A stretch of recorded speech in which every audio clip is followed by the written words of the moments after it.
The body of 16-year-old Alana Harris was discovered in the dense woods outside Savannah, Georgia. She was wrapped in a blood-stained bedsheet, her once bright eyes now dull and lifeless. What made this already grim discovery even more horrifying was the revelation that she was 6 months pregnant. Investigators immediately began combing through her life, searching for clues. Then came the bombshell. Alana's baby wasn't fathered by some teenage boyfriend but by Officer Derek Graves, a 42-year-old decorated cop with a spotless record, or so it seemed. As the details began to surface, they revealed a tale of forbidden love, abuse of power, and a desperate cover-up that had spiraled into murder. But before investigators could put all the pieces together, a shocking discovery turned the case on its head. A damning video from a hidden camera capturing the last moments of Alana's life. In it, Derek could be seen standing over her with blood-stained hands, his voice shaking as he whispered, "I didn't mean for it to go this far. How had it come to this?" To understand, we must go back to where it all began. Alana Harris was a bright, ambitious teenager who had dreams of becoming a nurse. She lived in a modest neighborhood with her mother, Vanessa, who worked long hours as a nurse's aide to make ends meet. Alana was well-liked in school, but she carried the quiet burden of being a black girl in a community where racial tensions simmered beneath the surface. Officer Derek Graves was a well-respected figure in the community. Known for his charm and ability to defuse volatile situations, he often volunteered at local events and mentored troubled youth. On the surface, Derek appeared to be the model cop, a devoted husband, father of two, and pillar of the community. But behind closed doors, his marriage to Emily, a schoolteacher, was crumbling under the weight of years of infidelity and lies. Their paths crossed one summer afternoon when Derek was called to investigate a break-in at Alana's home. Alana had been home alone when someone tried to force their way in. Derek arrived quickly, reassuring her with his warm smile and calm demeanor. She was shaken, and he offered to stay until her mother returned. That was the beginning of a bond that quickly became inappropriate. Derek started visiting Alana under the guise of checking on her safety. At first, it was harmless conversations on the porch. But as weeks turned into months, those conversations moved indoors, where the lines between protector and predator blurred. Derek began showering her with compliments, telling her how special she was and how much he cared about her. Alana, starved for attention and flattered by the interest of an older man, began to trust him completely. One evening, Derek invited Alana to meet him at a secluded spot by the lake, claiming he needed to discuss something important. Nervously excited, she agreed. That night, Derek crossed a line that could never be uncrossed. He kissed her, promising it would be their little secret. Alana, unsure and scared, didn't know how to respond. Derek reassured her, saying he loved her and would protect her no matter what. Their secret meetings became frequent, and their relationship escalated. Derek began manipulating Alana, convincing her that no one would understand their love and that if anyone found out, it would ruin both their lives. Alana, young and naive, believed him. Months later, Alana discovered she was pregnant. Terrified and unsure of what to do, she confided in Derek. Instead of comforting her, Derek panicked. He demanded she keep the pregnancy a secret and threatened her when she suggested telling her mother. Alana reluctantly agreed but started to question everything. Derek's once sweet words now felt like chains, binding her to a man she was beginning to fear. As Alana's belly grew, so did Derek's paranoia. He began acting erratically, showing up unannounced at her school and calling her multiple times a day. Alana felt suffocated but didn't know how to escape. Then, one day, she overheard a conversation between Derek and another officer. He was being investigated for misuse of police funds, and his reputation was on the line. Derek's life was unraveling, and Alana was caught in the crossfire. Desperate to regain control, Derek came up with a plan to make everything disappear. He convinced Alana to meet him at an abandoned cabin on the outskirts of town, saying he had a solution that would make their problems go away. Alana arrived at the cabin, her heart pounding with a mix of hope and fear. Derek was already there, pacing nervously. He told her he had arranged for her to leave town and start over somewhere new. When she hesitated, he snapped, accusing her of ruining his life. The argument escalated, and in a fit of rage, Derek grabbed her. Alana fought back, screaming for him to stop, but he was too strong. The next thing Derek knew, Alana was lying on the floor, motionless. Panic set in as he realized what he had done. In a desperate attempt to cover his tracks, he wrapped her body in a bedsheet and drove her to the woods, hoping no one would find her. As Derek stood over her lifeless body, he whispered, "I'm sorry," but it was too late. He thought he had erased all evidence of their relationship, but he didn't know about the hidden camera Alana's mother had installed in their living room after the break-in months ago. When investigators reviewed the footage, they found hours of incriminating evidence, including Derek's frequent visits and the heated argument they had the night before her death. The case against him was growing stronger, but Derek wasn't going down without a fight. Little did he know, the investigation was about to uncover secrets that would shock everyone and bring even more lives to ruin. This content may violate our usage policies. Did we get it wrong? Please tell us by giving this response a thumbs down. News of Alana Harris's murder sent shockwaves through Savannah. Her vibrant smile, captured in school photos plastered across news stations, contrasted starkly with the gruesome details of her death. The community, already on edge from long-standing racial tensions, was in uproar. Protests erupted, with chants of justice for Alana filling the streets. Meanwhile, Officer Derek Graves maintained his innocence, playing the role of a devoted cop wrongly accused. Investigators were under immense pressure. Vanessa Harris, Alana's grieving mother, was relentless in demanding answers. She marched into the police station every day, clutching a framed photo of her daughter and refusing to leave until she spoke to someone in charge. Her persistence paid off when Detective Carla Owens, a seasoned investigator, took the case. Carla had a reputation for being methodical and unrelenting. She reviewed every piece of evidence, starting with the hidden camera footage. The sight of Derek sitting on Vanessa's couch, holding Alana's hand and whispering in her ear, made Carla's stomach churn. It was clear something was off. But it wasn't just the footage that raised red flags. Derek's phone records revealed late-night calls to Alana and text messages that grew increasingly desperate in tone. While Carla worked tirelessly, Derek's colleagues began to turn on him. The Savannah Police Department was no stranger to controversy, and they weren't about to let one officer bring down their already fragile reputation. Whispers of Derek's relationship with Alana circulated through the precinct, and those once loyal to him started to distance themselves. Derek, sensing the walls closing in, reached out to his wife, Emily. He spun a tale of being framed, insisting he was being targeted because of his position. Emily, conflicted but wanting to believe her husband, stood by his side publicly, though cracks in her support began to show.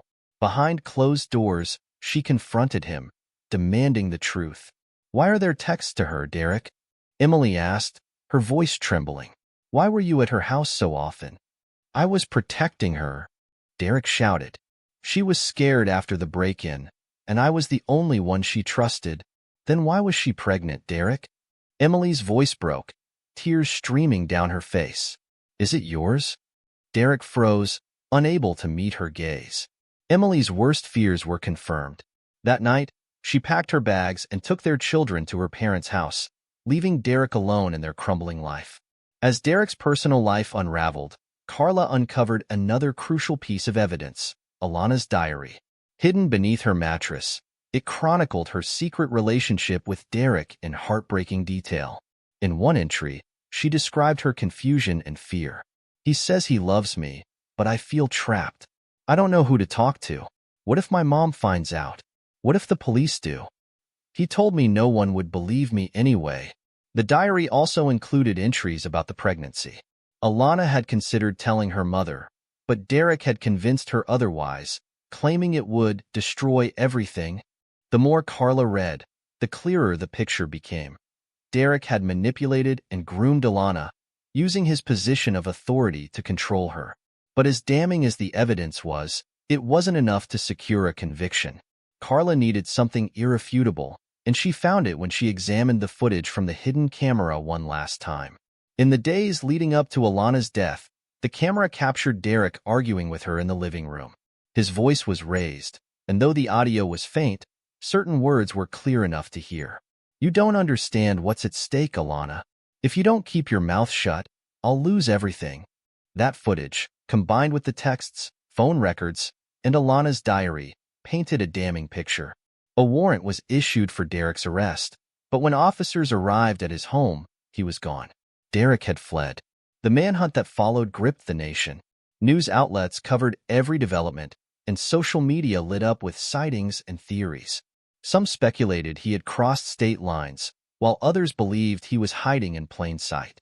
The pressure on law enforcement was immense, and Carla felt the weight of the world on her shoulders. Meanwhile, Vanessa Harris wasn't waiting for justice to come to her. She started digging into Derek's past, hoping to find something, anything, that could bring him to justice. What she found was chilling. Derek had been accused of misconduct before. A young black woman had filed a complaint against him years earlier, claiming he had made inappropriate advances during a traffic stop. The case had been quietly dismissed, and Derek's record remained clean.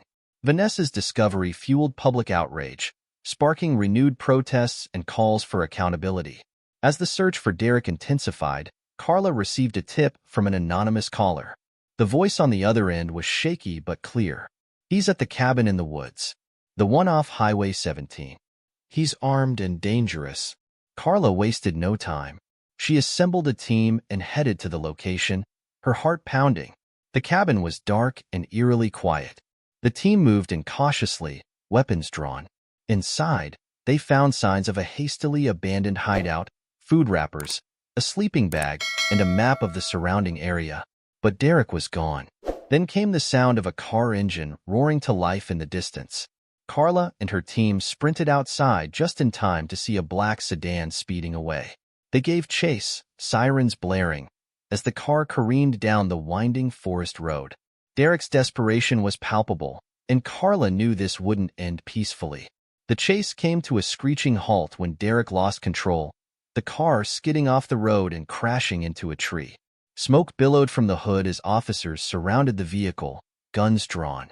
Derek stumbled out, blood streaming from a gash on his forehead. "It wasn't supposed to end like this," he muttered, dropping to his knees. "I loved her. I swear I loved her." Carla moved closer, handcuffs in hand. "Derek Graves, you're under arrest for the murder of Alana Harris." But just as she reached for him, Derek lunged for something in his waistband, a gun. Chaos erupted as shots rang out, the sound echoing through the forest.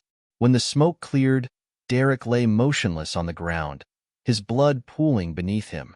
For a moment, there was silence. Then Carla's radio crackled to life. "Suspect down. Send medics immediately." Derek was alive, but barely. As he was loaded into an ambulance, Carla couldn't help but wonder how much of the truth they would ever get from him, and what other secrets he was taking to his grave. The story was far from over. The nation watched as Derek Graves was wheeled into the hospital, his once pristine reputation in tatters. Reporters swarmed outside the emergency room, desperate for updates. Derek's injuries were severe but not life-threatening. He had lost blood but would survive to face trial. For many, his survival was a cruel twist. Vanessa Harris wanted justice, not the spectacle of Derek manipulating the legal system to his advantage. Detective Carla Owens remained focused on building an airtight case. Derek's arrest was a victory, but it was only the beginning. As he recovered, new revelations emerged, turning the already shocking case into something darker. In the quiet of her home, Vanessa revisited Alana's diary, searching for answers that might offer closure. One entry stood out, written just days before Alana's death. "I think Derek is hiding something bigger. He's been acting paranoid, saying people are watching him. I don't know if I should believe him, but it's scaring me. I just want this to be over." Vanessa shared this entry with Carla, who immediately ordered a deeper dive into Derek's financial records, communication logs, and personal life. What they uncovered painted a picture of a man drowning in secrets.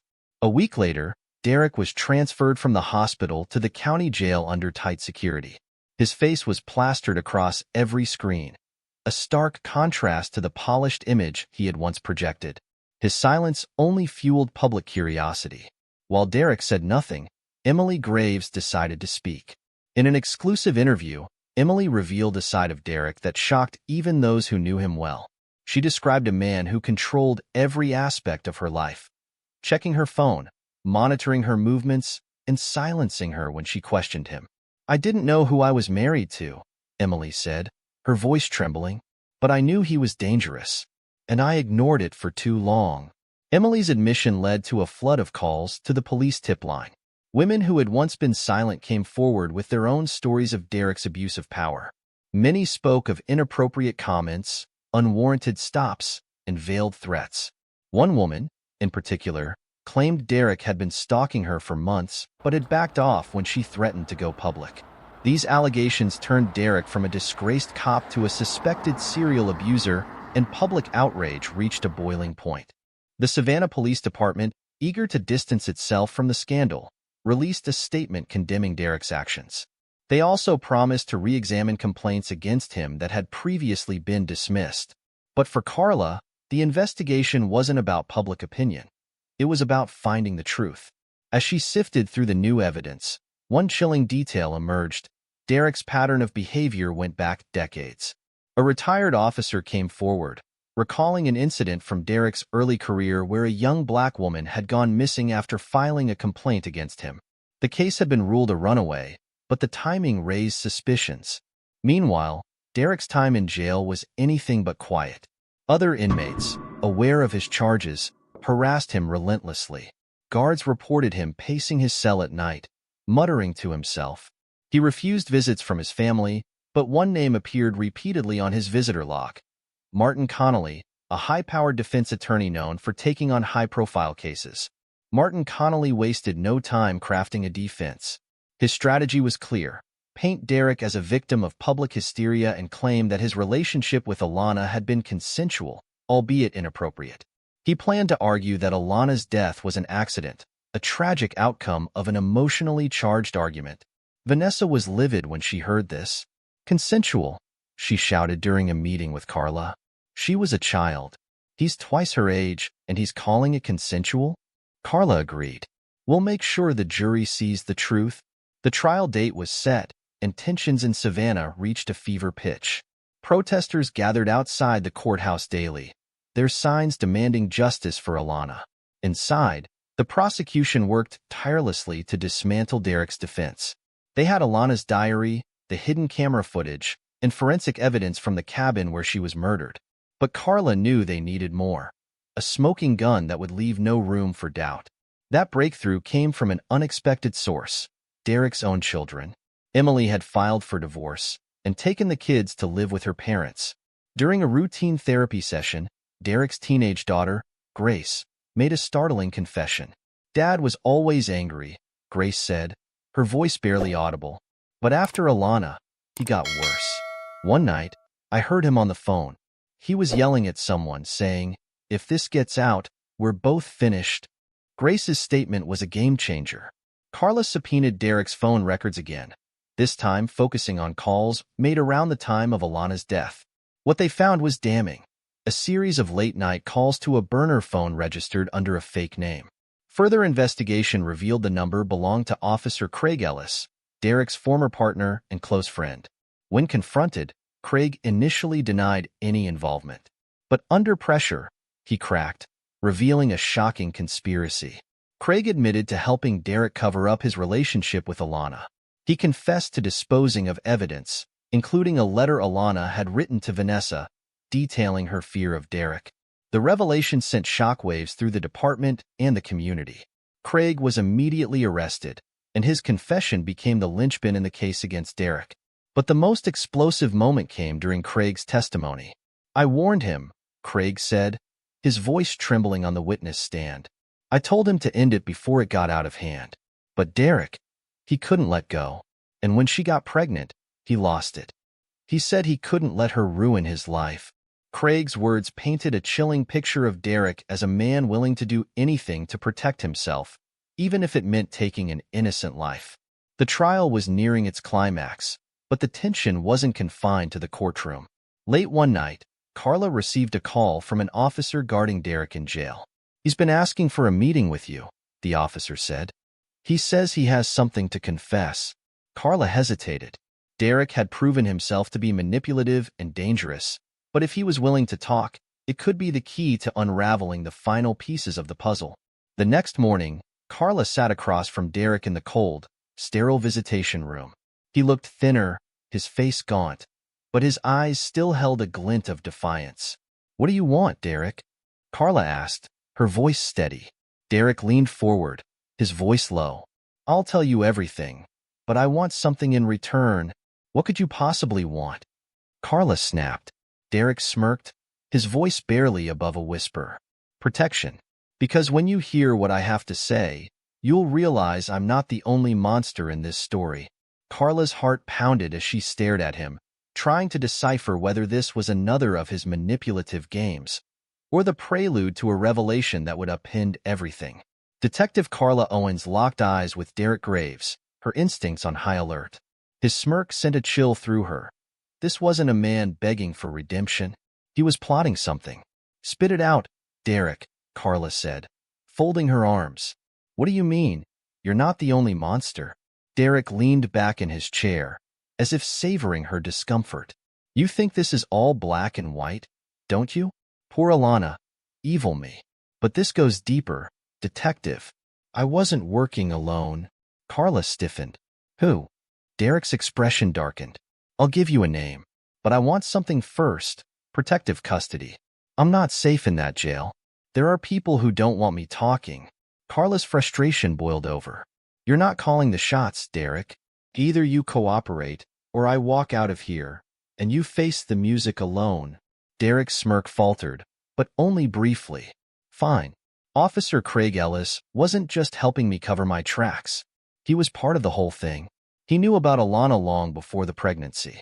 In fact, Derek leaned in, his voice dropping to a whisper. "He was the one who told me to deal with her." Carla's heart sank. Derek's words, twisted as they were, seemed plausible. Craig had already confessed to aiding in the cover-up, but this implied a deeper conspiracy. Why would Craig want Alana gone? Carla asked. Derek's eyes glinted with malice. "Because she wasn't just my problem. She was his." Carla's stomach churned.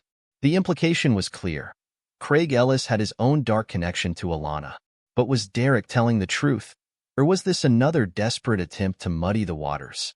Later that day, Carla confronted Craig in the interrogation room. He looked worn down, his eyes darting nervously as she recounted Derek's accusations. "Derek claims you were involved in more than just the cover-up," Carla said, her tone icy. "He says Alana wasn't just his victim. She was yours too." Craig's face turned pale. "That's a lie," he stammered. "Derek's trying to drag me down with him. I had nothing to do with that girl." "Then why did you help him cover it up?" Carla pressed.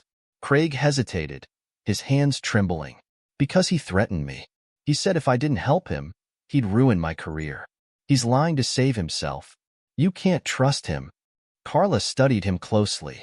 Craig's desperation felt genuine, but she couldn't ignore the possibility that he was hiding something. "If there's anything else you're not telling me, now's the time," she warned. "Because once this goes to trial, the truth will come out, one way or another." Craig shook his head, but Carla couldn't shake the feeling that there was more to the story. Meanwhile, Vanessa Harris was doing her own digging. Unwilling to sit idly by, she had begun contacting Alana's friends, hoping to piece together her daughter's final days. One of Alana's closest friends, Kayla, reluctantly agreed to meet. "I didn't know how bad things were," Kayla admitted, her voice trembling. "She told me about Derek, but she made me swear not to tell anyone. She said he was in love with her and that he'd protect her." Vanessa's heart ached. "Did she ever mention Craig Ellis?" Kayla hesitated, then nodded. "There was one time. She said Derek had a friend who knew about them. She said he acted like he didn't approve, but he never told Derek to stop." "Did she ever say anything happened between her and Craig?" Vanessa asked, her voice tight. Kayla shook her head. "No, but she was scared of him. She said he gave her this look, like he was trying to warn her about something. She didn't trust him." Vanessa thanked Kayla, her mind racing. Derek and Craig had both failed her daughter, but who else knew? And how deep did this conspiracy go? As the trial approached, the prosecution worked to tighten their case against Derek. They presented evidence of his grooming, his threats, and the cover-up. Craig's testimony, while damaging to Derek, also implicated himself, leaving the jury with the impression that both men had something to hide. But the trial took an unexpected turn when Derek's defense attorney, Martin Connolly, dropped a bombshell during cross-examination. He produced a series of emails between Derek and a mysterious third party, discussing Alana in disturbing detail. The emails, dated months before her death, referenced managing the situation and ensuring there's no loose ends. The prosecution scrambled to trace the emails, but the sender's identity was masked. Martin argued that these emails proved Derek wasn't acting alone, and suggested that whoever wrote them might have been the real mastermind behind Alana's murder. The revelation sent shockwaves through the courtroom. Reporters speculated wildly about the identity of the third party. Was it another officer? Someone in Derek's personal life? Or someone entirely unexpected? Vanessa, sitting in the gallery, felt a surge of anger and despair. Every time she thought she was getting closer to the truth, another layer of lies emerged. She turned to Carla, who was sitting nearby. "You need to find out who sent those emails," she whispered urgently. "They can't get away with this." Carla nodded, her jaw set. She had already ordered a full forensic analysis of Derek's computer and phone, hoping to trace the mysterious emails back to their source. As tensions mounted, Derek's behavior grew increasingly erratic. During a recess, he demanded to speak with his attorney in private. What was said during that meeting remained unknown, but when court resumed, Derek appeared visibly shaken. He kept glancing nervously toward the gallery, as if searching for someone. Then, during a routine cross-examination, Derek snapped. "I didn't kill her," he shouted, his voice echoing through the courtroom. "I loved her, but she was going to ruin everything, and I wasn't the only one who thought so." The judge banged the gavel, demanding order, but Derek continued. "You're all blind. You think this is just about me, but you don't know half of it. She was in over her head, and now I'm the one paying for it." His outburst left everyone stunned. The judge ordered him removed from the courtroom, but the damage was done. Derek's words only deepened the mystery. Later that night, Carla received an urgent call from the forensic team. They had traced the emails to a previously unknown account, one registered to an officer in the Savannah Police Department. The name made Carla's blood run cold. It was someone she never would have suspected. Detective Carla Owens, the voice on the other end, said, "The emails were sent by Captain Leonard Marshall." Captain Marshall was the head of the Savannah Police Department and Derek's superior. Carla's mind raced as she tried to process the implications. Had the department's highest-ranking officer been complicit in Alana's death? And if so, how far would he go to protect himself?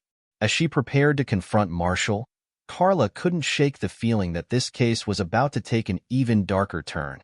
Detective Carla Owens sat in her car outside Savannah Police Headquarters, her hands gripping the steering wheel. Captain Leonard Marshall had always been a respected figure, the face of stability in an often chaotic department.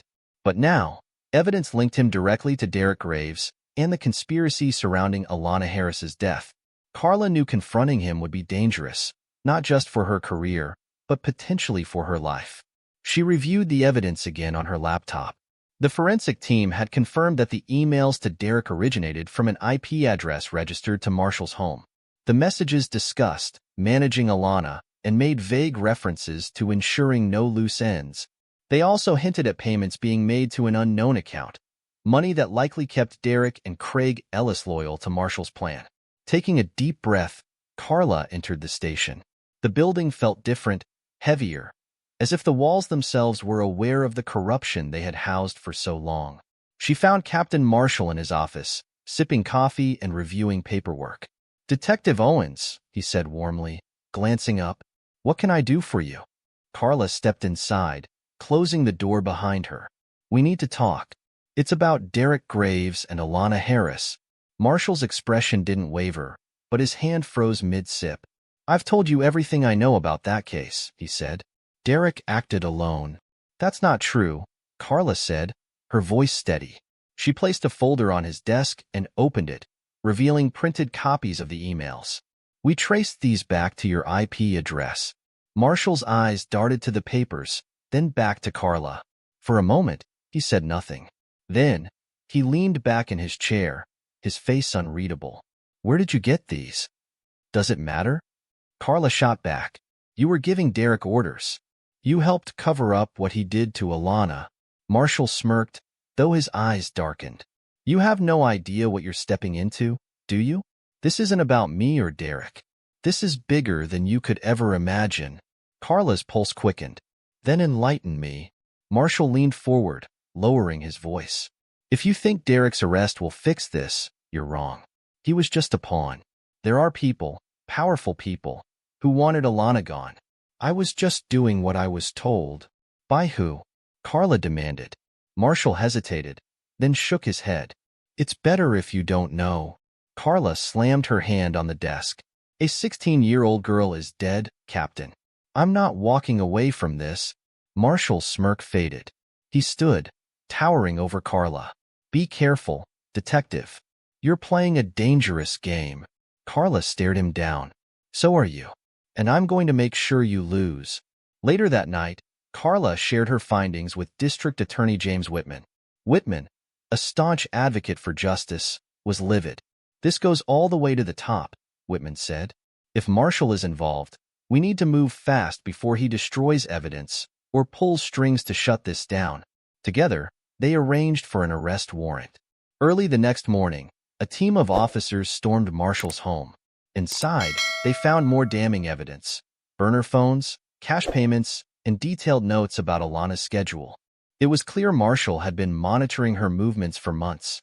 Marshall was taken into custody, but his arrest only deepened the mystery. During his interrogation, he maintained his innocence, claiming he was following orders from an unnamed figure. When pressed, he refused to name names, invoking his Fifth Amendment right. Meanwhile, Derek Graves was rattled by the news of Marshall's arrest. In jail, he became increasingly paranoid, convinced that his former allies would have him killed to protect themselves. He reached out to Carla, begging for another meeting. I'll tell you everything, Derek said when Carla met him in the prison visitation room. But you have to protect me. Carla didn't hide her disdain. You've had plenty of chances to come clean, Derek. Why should I believe you now? Because Marshall wasn't lying, Derek said, his voice trembling. This goes way beyond him. Alana stumbled into something she shouldn't have, and they wanted her silenced. I was just trying to keep things under control. Carla leaned in. Who are they? Derek. Who's pulling the strings? Derek hesitated, his eyes darting around the room as if expecting someone to barge in. There's a group, city officials, businessmen, even cops. They've got their hands in everything. Drugs, money laundering, human trafficking. Alana found out about it. By accident, I swear. She overheard me and Marshall talking one night. Carla's heart pounded. What did she hear? Derek swallowed hard. We were talking about a shipment drugs coming in through the port.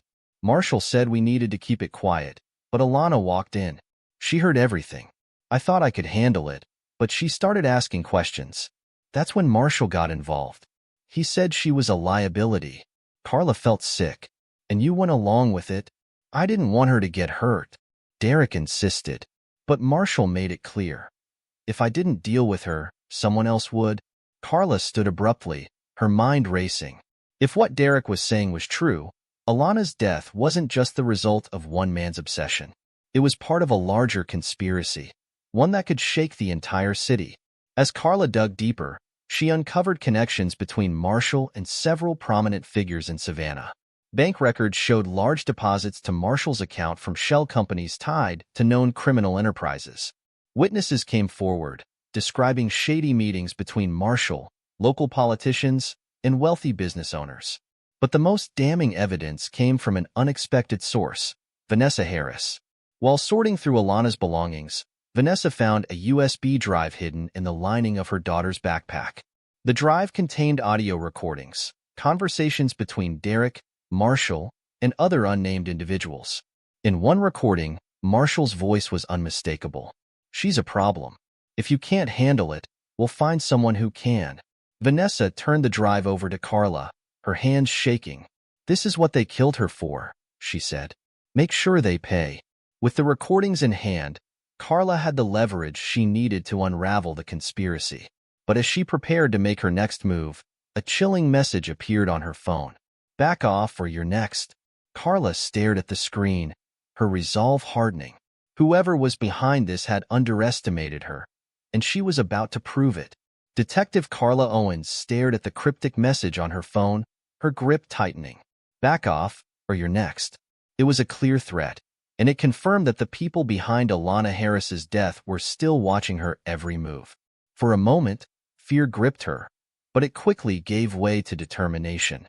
If they thought they could intimidate her, they were wrong. She forwarded the message to the precinct's tech team for analysis, though she suspected it had been sent using an untraceable burner phone. Carla had faced threats before, but this one felt different, calculated, professional, and undeniably personal. The next morning, Carla met with District Attorney Whitman to discuss the latest evidence, including the USB drive Vanessa had uncovered. The recordings were damning, revealing Marshall's involvement and implicating several high-profile figures in Savannah's business and political elite. Whitman leaned back in his chair, his expression grim. "This is a powder keg," he said. "If we go after these people, the backlash will be enormous. They have the resources to bury this case, and us." Carla nodded. "Which is why we need to act fast. If we hesitate, they'll destroy evidence, silence witnesses, and close ranks." Whitman sighed. "All right, let's build an airtight case. But be careful, Carla. These people play dirty." As Carla intensified her investigation, she noticed strange occurrences. Her car alarm going off in the middle of the night, unfamiliar vehicles parked near her home, and once, a shadowy figure standing at the edge of her driveway before disappearing into the darkness. She reported these incidents to her superiors, but their response was lukewarm, as if they were afraid to take the threats seriously. Despite the risks, Carla pressed on. She obtained subpoenas for the bank records of the shell companies tied to Marshall and uncovered a tangled web of financial transactions, linking them to prominent Savannah officials. One name appeared repeatedly: Richard Klein, a wealthy real estate mogul with deep ties to the city's elite. Klein was known for his philanthropy, funding community projects and donating to local schools. But beneath his polished exterior was a man with a history of shady dealings. Carla discovered that Klein owned several warehouses near the port, warehouses flagged in past investigations for suspected drug activity, though no charges had ever been filed. Carla decided to pay Klein a visit. She arrived unannounced at his sprawling estate, where a uniformed maid led her to a sunlit terrace overlooking a manicured garden. Klein greeted her with a practiced smile, his expensive suit and perfectly styled hair exuding confidence. "Detective Owens," he said, extending a hand. "To what do I owe this pleasure?" Carla ignored his handshake, pulling out a folder of evidence instead. "We're investigating the murder of Alana Harris. Your name keeps coming up in connection with individuals involved in the case."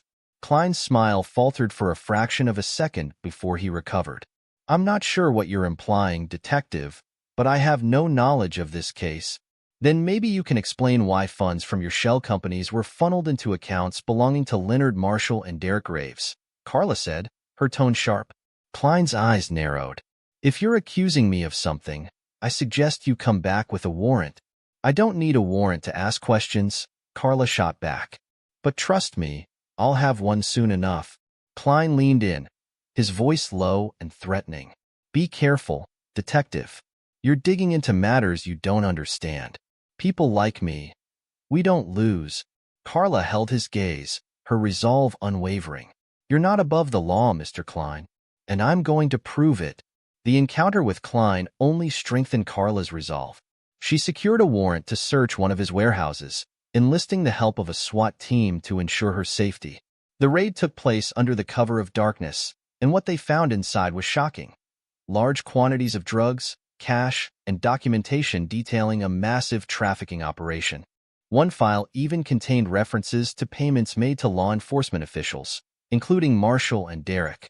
But the most chilling discovery was a list of names, individuals who had been silenced for threatening the operation. Alana Harris's name was on the list. Carla's stomach turned as she realized the full scope of what she was dealing with. Alana hadn't just been a victim of Derek's obsession.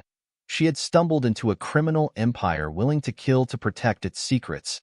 The next day, Carla met Vanessa at the precinct to update her on the case. Vanessa listened in stunned silence as Carla explained the larger conspiracy behind Alana's death. They killed her because she overheard something? Vanessa said, her voice trembling. All this because she was in the wrong place at the wrong time? Carla nodded. I'm sorry, Vanessa. I promise you, we're going to bring them to justice. Vanessa's eyes filled with tears, but her voice was steady. Do whatever it takes. As Carla prepared for the next phase of the investigation, she received a call from an unknown number. The voice on the other end was calm but menacing. You're making a mistake, detective, the caller said. Walk away, or you'll end up like her. Carla's blood ran cold. Who is this? The caller chuckled. Just someone who knows how this story ends. Trust me, it's not in your favor. The line went dead. Carla's hands trembled as she hung up. The message was clear. The people behind Alana's death were watching her closely, and they weren't afraid to make her their next target. But Carla wasn't backing down. Not now. Not ever. The next night, as Carla worked late at the precinct, she heard a loud crash from the parking lot. Rushing outside, she found her car engulfed in flames, the fire licking the night sky. Officers scrambled to extinguish the blaze, but the damage was done. A note was taped to a nearby lamppost, its message chillingly simple. Last warning. Carla stood frozen, staring at the flames. This fight had become personal. She wasn't just seeking justice for Alana. She was fighting for her own survival. The charred remains of Carla's car sat in the precinct parking lot, still smoldering as firefighters packed up their equipment. Officers whispered in hushed tones, exchanging nervous glances. Whoever was behind the threats had sent a clear message. Carla Owens was in their crosshairs. Carla stood motionless, her face set in stone. The attack was meant to intimidate her, but it only deepened her resolve. If these people thought she would back down, they didn't know who they were dealing with. The next morning, Carla met with District Attorney Whitman in his office, the tension between them palpable.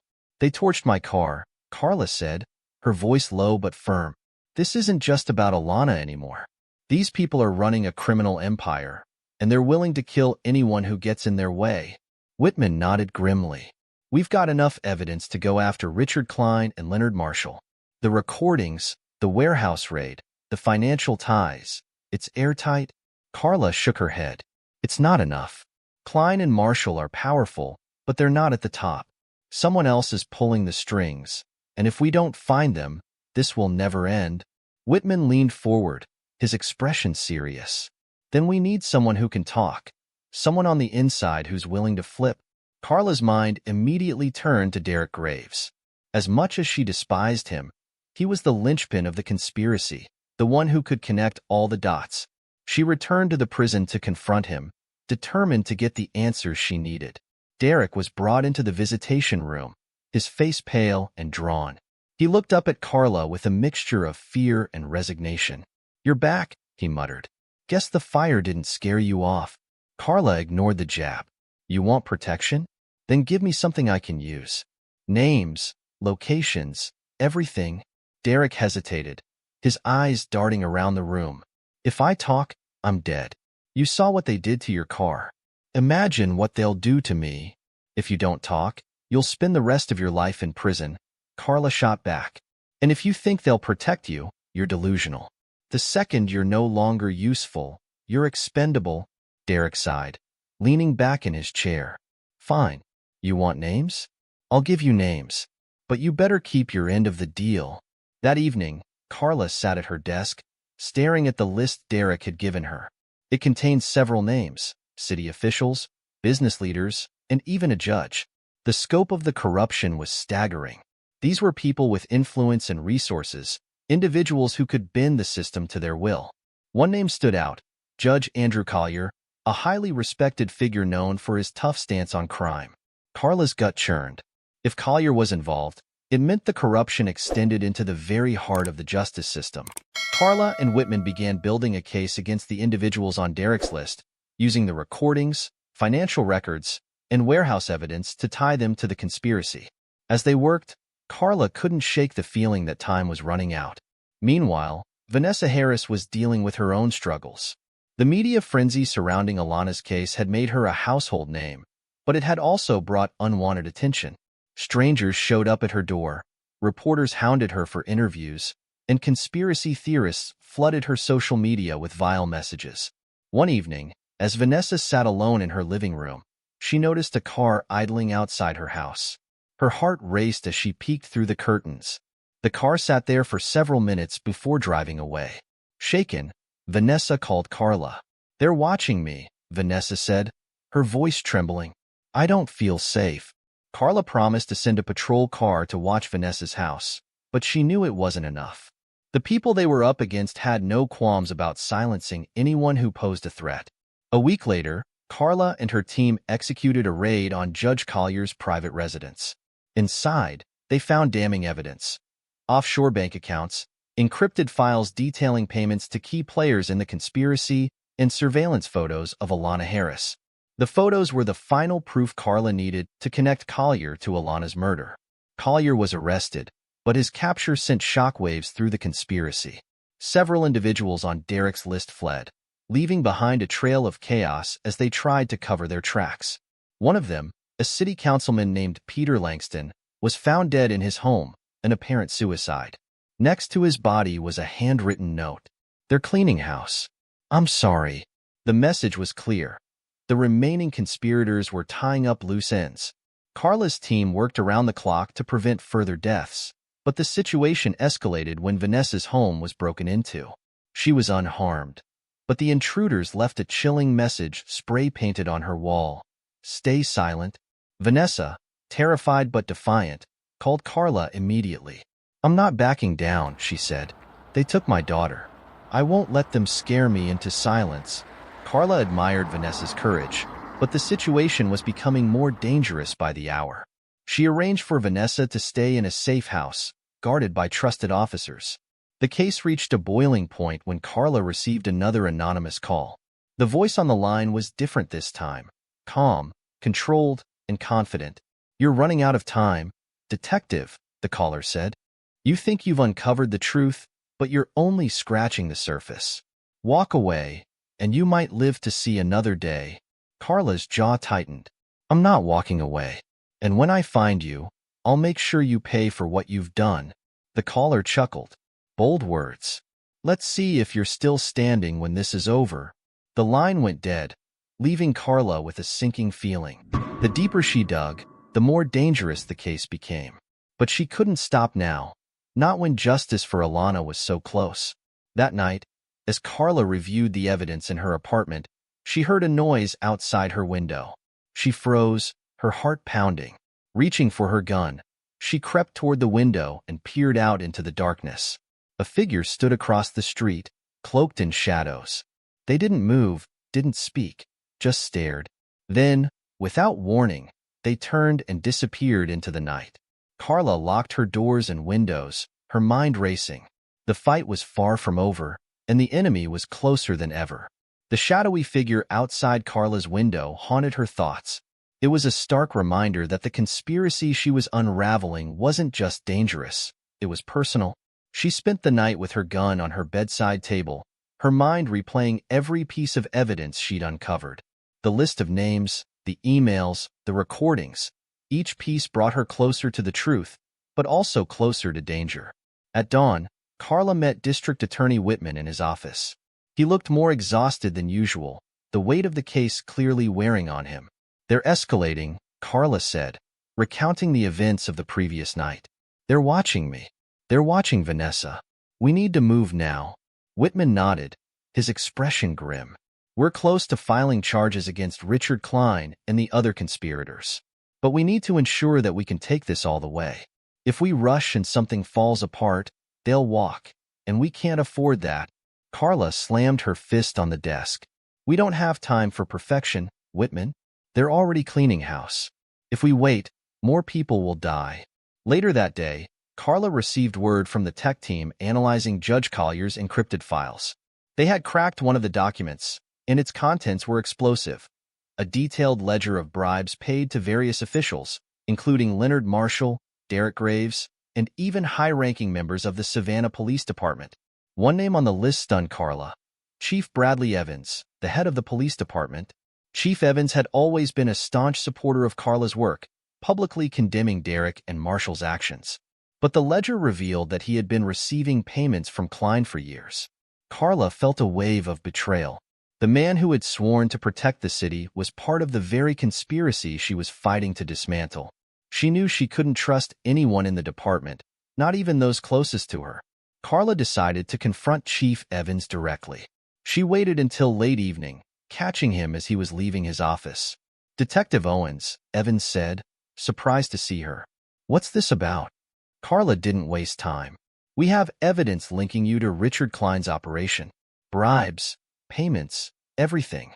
How long have you been working for him?" Evans's face darkened. "You're out of line, detective." "No, Chief, you are," Carla shot back. "You've been using your position to protect criminals, and you've endangered everyone in this city, including your own officers. How could you?" Evans glanced around the empty hallway, then leaned in close. "You have no idea what you're dealing with, Carla. These people aren't just criminals. They're untouchable. You think you're fighting for justice, but you're just making yourself a target." "I don't care," Carla said, her voice unwavering. "I'm taking this all the way. If you want to stop me, you'll have to kill me." Evans's expression softened, almost pitying.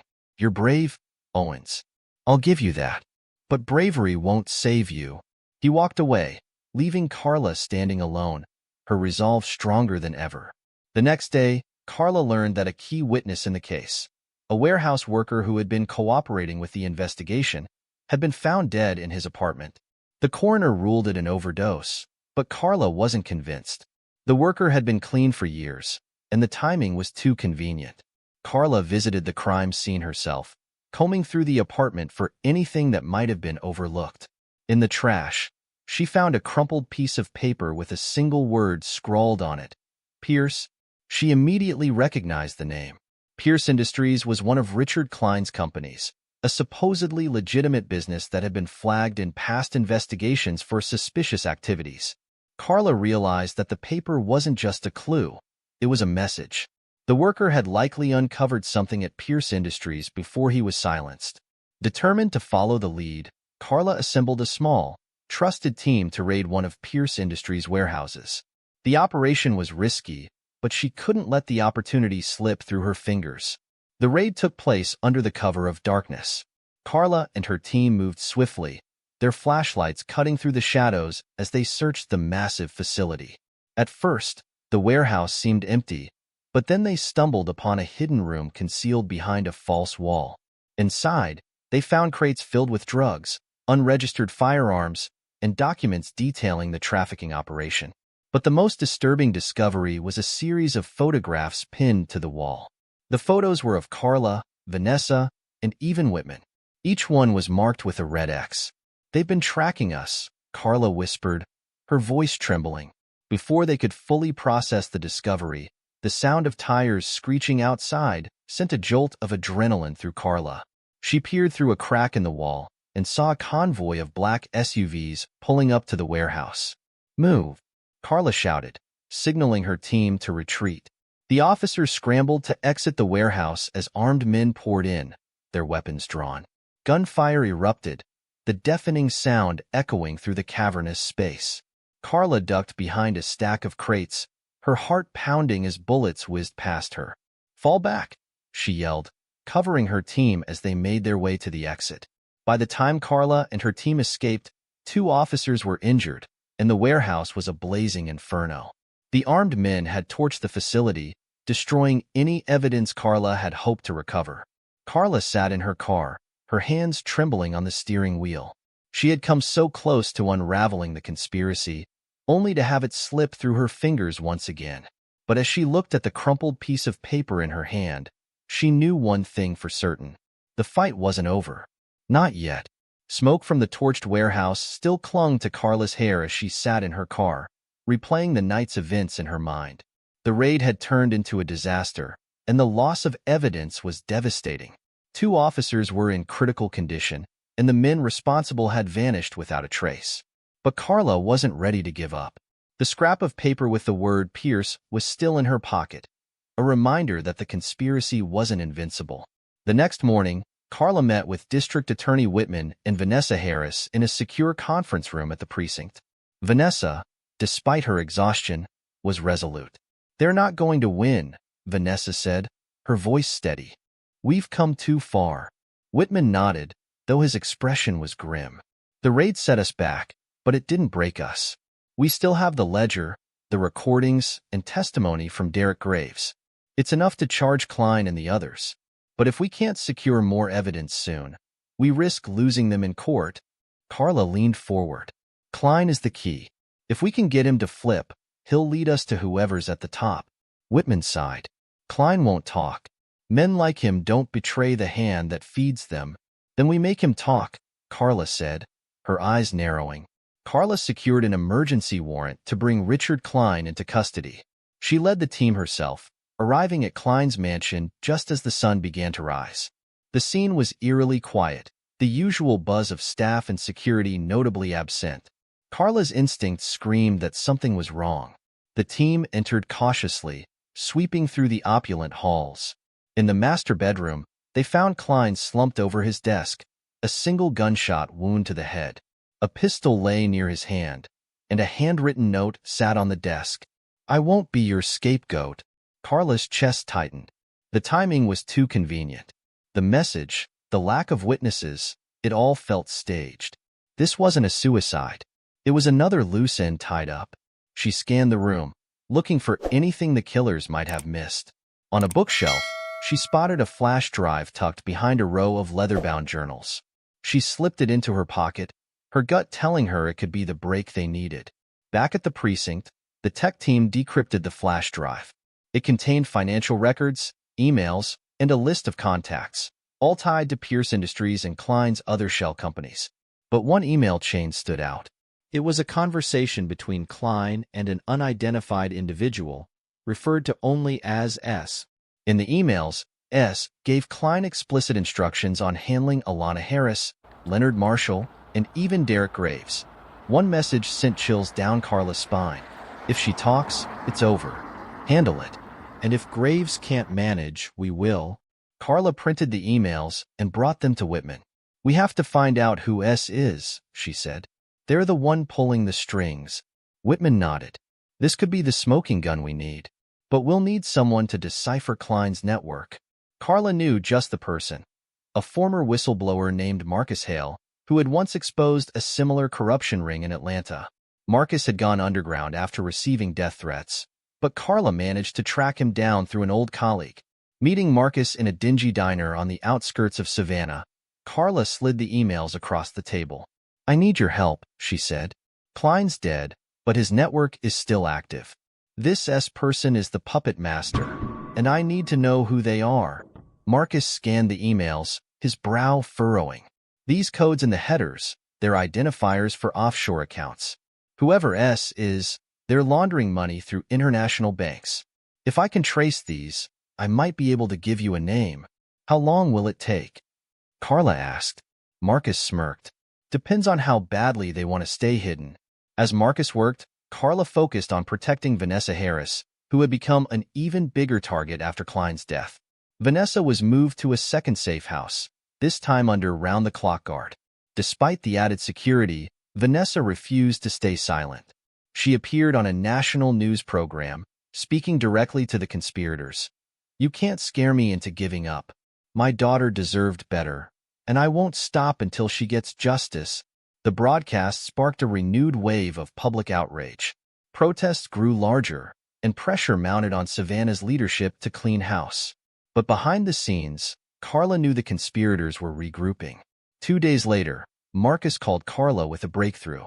"I've got a name," he said. The emails came from a shell company tied to someone named Samuel Denton. He's a retired financier living in a gated community outside Charleston. Carla's pulse quickened. "Is he connected to Klein?" "Not just connected," Marcus said. "He owned Klein. Denton's fingerprints are all over Klein's companies. He's the one funding everything." Carla wasted no time. She obtained a warrant and assembled a team to bring Samuel Denton into custody.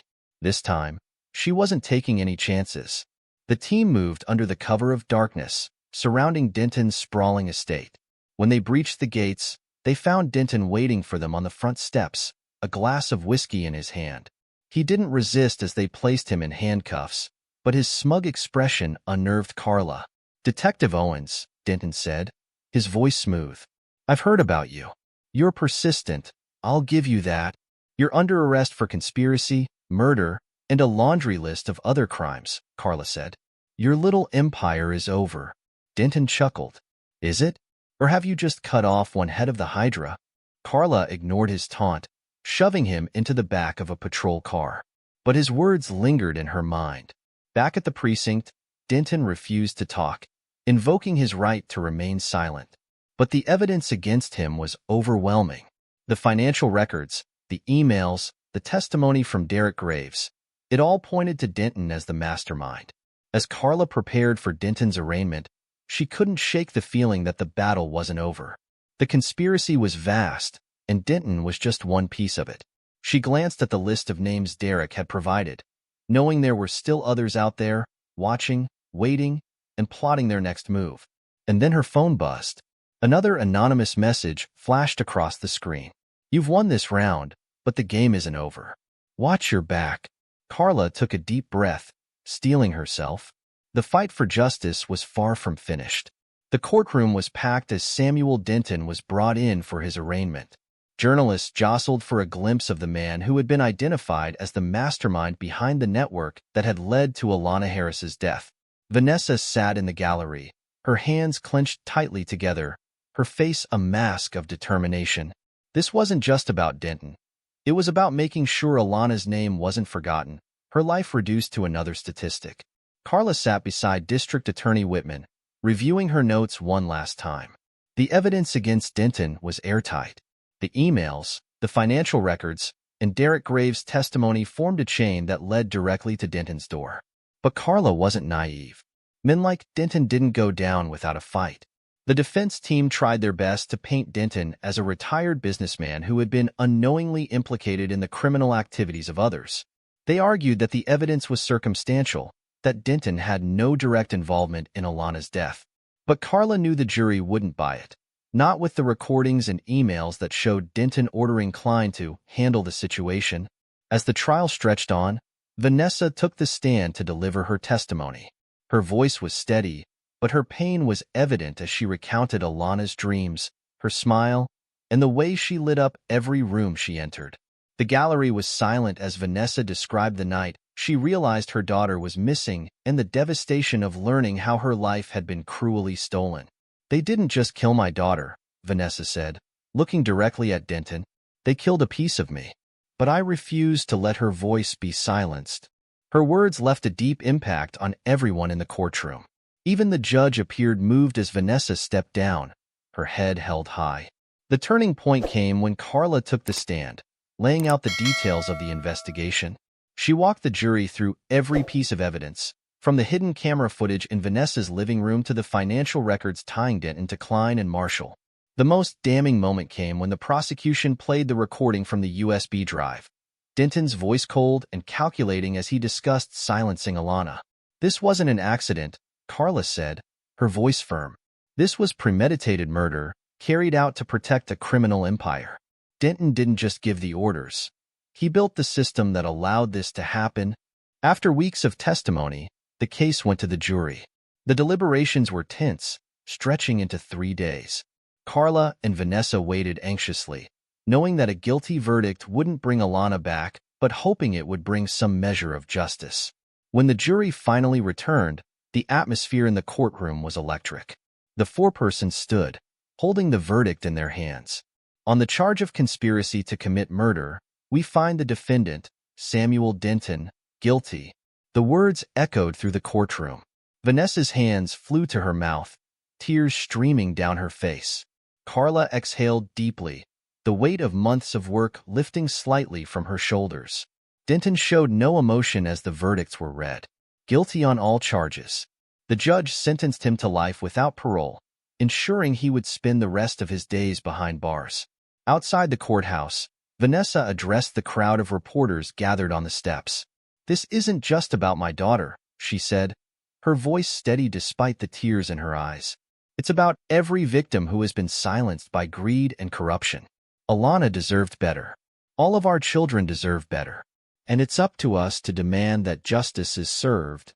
The crowd erupted into applause, her words resonating far beyond the steps of the courthouse. In the weeks that followed, Carla continued to pursue the remnants of the network Denton had built. Some fled the country, others tried to cut deals, but Carla was relentless. She knew there were more battles ahead, more names to uncover, more lives to protect. But for now, she allowed herself a rare moment of peace. Standing by Alana's gravesite, Carla placed a single white lily on the headstone. The air was quiet, the chaos of the past months fading into the background. She thought of Alana's bright smile, her dreams of becoming a nurse, and the life that had been stolen too soon. "I promise you," Carla whispered, "we won't stop fighting." As she walked back to her car, her phone buzzed with a new tip.